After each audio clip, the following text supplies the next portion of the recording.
লক্ষ্য করেছেন, যারা অনায়াসে মিথ্যে বলতে পারে, অসৎ পথে চলতে পারে, আজকাল তাদের জীবনটাই যেন সবচেয়ে রঙিন। তাদের ঘরে উৎসব, তাদের মুখে চওড়া হাসি। আর আপনি আপনি প্রতিটি মুহূর্তে সততাকে আঁকড়ে ধরে আছেন বলে আপনার কপালে যেন কেবল দুশ্চিন্তার ভাঁজ। মনে হয় সুখ বুঝি কেবল অসৎ মানুষগুলোর জন্যই বরাদ্দ।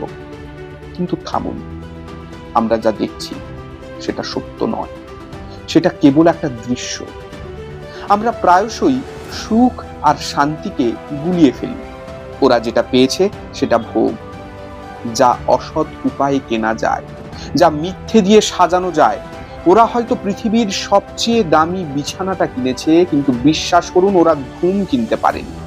আর আপনার দিকে একবার আপনি যে সৎ পথে হাড় ভাঙা পরিশ্রম করেন প্রতিদিন, এটাই আপনার মেরুদণ্ডকে সোজা করে রাখে।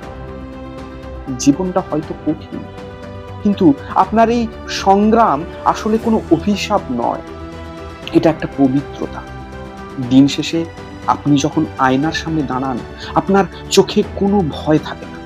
এই যে নির্ভার বুক, এই যে মাথা উঁচু করে চলা, এর দাম ওদের ওই মেকি সুখের চেয়ে হাজার গুণ বেশি। ঈশ্বরের বিচার বড় নির্মম হতে পারে, কিন্তু নিষ্ঠুর নয়। এবং নিখুঁত।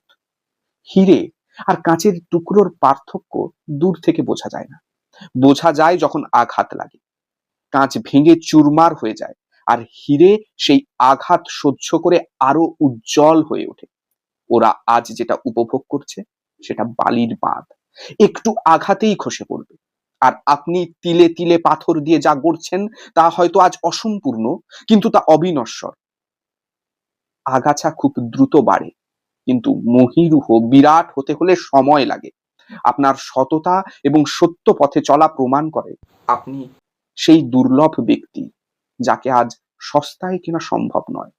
তাই অন্যের মিথ্যে চাকচিক্য দেখে নিজের সততাকে নষ্ট করবেন না, ছোট করবেন না।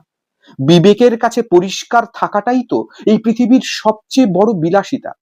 এই যে বুক ভরা সাহস, এই যে নির্ভেজাল ঘুম, এই সততা, সত্যের পথে চলা, এর দাম কোনো টাকা দিয়ে হিসেব করা যাবে না।